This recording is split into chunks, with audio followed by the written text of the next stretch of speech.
Britain ਦੇ ਸ਼ਹਿਰ ਡੰਡੀ ਵਿੱਚ ਰਹਿਣ ਵਾਲੇ ਇੱਕ 50 ਸਾਲ ਦੇ ਵਿਅਕਤੀ ਨੂੰ ਗਲੇ ਵਿੱਚ ਭਿਆਨਕ ਤਕਲੀਫ ਤੋਂ ਬਾਅਦ ਹਸਪਤਾਲ ਵਿੱਚ ਭਰਤੀ ਕਰਵਾਇਆ ਗਿਆ। ਇਸ ਦਾ ਕਾਰਨ ਛਿੱਕ ਰੋਕਣਾ ਸੀ। ਉਹਨਾਂ ਨੇ ਛਿੱਕ ਰੋਕਣ ਦੇ ਲਈ ਆਪਣਾ ਨੱਕ ਅਤੇ ਮੂੰਹ ਬੰਦ ਕਰ ਲਏ ਸਨ। ਸਕੈਨ ਕਰਨ ਤੋਂ ਬਾਅਦ ਪਤਾ ਲੱਗਾ ਕਿ ਛਿੱਕ ਰੋਕਣ ਦੇ ਨਾਲ ਉਹਨਾਂ ਦੀ ਸਾਹ ਵਾਲੀ ਨਾਲੀ ਵਿੱਚ 2 ਮਿਲੀਮੀਟਰ ਘੇਰੇ ਦਾ ਜ਼ਖਮ ਬਣ ਗਿਆ ਸੀ। ਸਕਾਟਲੈਂਡ ਵਿਚਲੀ ਡੰਡੀ ਯੂਨੀਵਰਸਿਟੀ ਦੇ ਡਾਕਟਰਾਂ ਦਾ ਕਹਿਣਾ ਹੈ ਕਿ ਛਿੱਕ ਆਉਣ ਵੇਲੇ ਜੇਕਰ ਵਿਅਕਤੀ ਆਪਣੇ ਮੂੰਹ ਅਤੇ ਨੱਕ ਨੂੰ ਬੰਦ ਕਰ ਲਵੇ ਤਾਂ ਇਸ ਕਾਰਨ ਸਾਹ ਨਾਲੀ ਦੇ ਉੱਪਰੀ ਹਿੱਸੇ ਦਾ ਦਬਾਅ 20 ਗੁਣਾ ਤੱਕ ਵੱਧ ਸਕਦਾ ਹੈ। ਉਹਨਾਂ ਦਾ ਕਹਿਣਾ ਹੈ ਕਿ ਛਿੱਕ ਰੋਕਣ ਦੇ ਨਾਲ ਮਨੁੱਖ ਦੇ ਕੰਨ ਦੇ ਪਰਦੇ ਤੱਕ ਫਟ ਸਕਦੇ ਨੇ।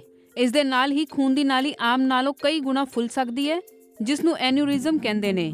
ਸੀਨੇ ਦੀਆਂ ਹੱਡੀਆਂ ਵੀ ਟੁੱਟ ਸਕਦੀਆਂ ਨੇ ਜਾਂ ਕੋਈ ਗੰਭੀਰ ਸੱਟ ਵੀ ਲੱਗ ਸਕਦੀ ਹੈ। ਇਸ ਮਾਮਲੇ ਵਿੱਚ ਮੈਡੀਕਲ ਵਿਗਿਆਨ ਦੇ ਨਾਲ ਜੁੜੇ BMJ ਜਰਨਲਜ਼ ਵਿੱਚ ਇੱਕ ਕੇਸ ਦੇਖਿਆ ਗਿਆ ਸੀ।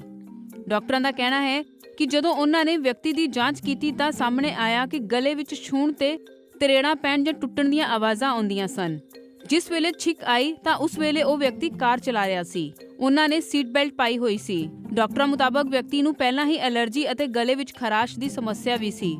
MJ ਵਿੱਚ ਛਪੀ ਰਿਪੋਰਟ ਦੇ ਮੁੱਖ ਲੇਖਕ ਡਾਕਟਰ ਰਾਸੇਟਸ ਮਿਸੀਰੋਵਸ ਨੇ BBC ਨੂੰ ਦੱਸਿਆ ਕਿ ਛਿੱਕ ਮਨੁੱਖੀ ਸਰੀਰ ਦੀ ਕੁਦਰਤੀ ਸੁਰੱਖਿਆ ਪ੍ਰਕਿਰਿਆ ਹੈ। ਉਹ ਸਮਝਾਉਂਦੇ ਨੇ ਕਿ ਇਸ ਰਾਹੀਂ ਸਰੀਰ ਵਿੱਚੋਂ ਇਰੀਟੈਂਟਸ ਯਾਨੀ ਪਰੇਸ਼ਾਨ ਕਰਨ ਵਾਲੇ ਤੱਤਾਂ ਨੂੰ ਸਰੀਰ ਨੱਕ ਦੇ ਰਾਹੀਂ ਬਾਹਰ ਕੱਢਦਾ ਹੈ। ਇਸ ਲਈ ਛਿੱਕ ਨੂੰ ਕਦੇ ਵੀ ਨਹੀਂ ਰੋਕਣਾ ਚਾਹੀਦਾ। ਉਹ ਦੱਸਦੇ ਨੇ ਕਿ ਛਿੱਕ ਦੌਰਾਨ ਵਾਇਰਸ ਜਿਵੇਂ ਕਿ ਇਰੀਟੈਂਟਸ ਵੀ ਥੁੱਕ ਅਤੇ ਬਲਗਮ ਦੇ ਨਾਲ ਨੱਕ ਤੋਂ ਬਾਹਰ ਨਿਕਲ ਜਾਂਦੇ ਨੇ। ਇਹ ਸਾਡੇ ਆਲੇ ਦੁਆਲੇ ਦੇ ਲੋਕਾਂ ਤੱਕ ਨਾ ਪਹੁੰਚਣ, ਇਸ ਲਈ ਸਾਨੂੰ ਆਪਣੇ ਹੱਥਾਂ ਜਾਂ ਫਿਰ ਕੂਹਣੀ ਦੇ ਅੰਦਰ ਦੇ ਹਿੱਸੇ ਨਾਲ ਆਪਣੇ ਨੱਕ ਨੂੰ ਢੱਕ ਲੈਣਾ ਚਾਹੀਦਾ ਹੈ। ਛਿੱਕ ਰੋਕਣ ਦੇ ਕਾਰਨ ਅਚਾਨਕ ਸਾਹ ਨਲੀ ਵਿੱਚ ਗੰਭੀਰ ਸੱਟ ਲੱਗ ਸਕਦੀ ਹੈ, ਜਿਸ ਨੂੰ ਡਾਕਟਰੀ ਸ਼ਬਦਾਂ ਵਿੱਚ ਸਪੋਂਟੇਨੀਅਸ ਟ੍ਰੈਕੀਅਲ ਪਰਫੋਰੇਸ਼ਨ ਕਿਹਾ ਜਾਂਦਾ ਹੈ। ਹਾਲਾਂਕਿ ਡਾਕਟਰਾਂ ਦਾ ਕਹਿਣਾ ਹੈ ਕਿ ਇਸ ਤਰ੍ਹਾਂ ਦੇ ਮਾਮਲੇ ਘੱਟ ਹੀ ਦੇਖਣ ਨੂੰ ਮਿਲਦੇ ਹਨ, ਪਰ ਕਦੇ-ਕਦੇ ਇਹ ਜਾਨਲੇਵਾ ਵੀ ਹੋ ਸਕਦੇ ਨੇ। ਹੁਣ ਗੱਲ ਕਰਦੇ ਹਾਂ ਕਿ ਆਖਿਰ ਇਹ ਛਿੱਕ ਆਉਂਦੀ ਕਿਉਂ ਹੈ। ਅਧਿਐਨ ਕਰਨ ਵਾਲੇ ਡਾਕਟਰਾਂ ਦਾ ਕਹਿਣਾ ਹੈ ਕਿ ਛਿੱਕ ਸਿਰਫ ਕੀਟਾਣੂਆਂ ਜਾਂ ਹੋਰ ਤੱਤਾਂ ਕਾਰਨ ਨਹੀਂ ਆਉਂਦੀ। ਕਈ ਵਾਰ ਸੂਰਜ ਦੀਆਂ ਤੇਜ਼ ਕਿਰਨਾਂ ਅਤੇ ਤੇਜ਼ ਧੁੱਪ ਕਾਰਨ ਵੀ ਮਨੁੱਖ ਨੂੰ ਛਿੱਕ ਆ ਸਕਦੀ ਹੈ।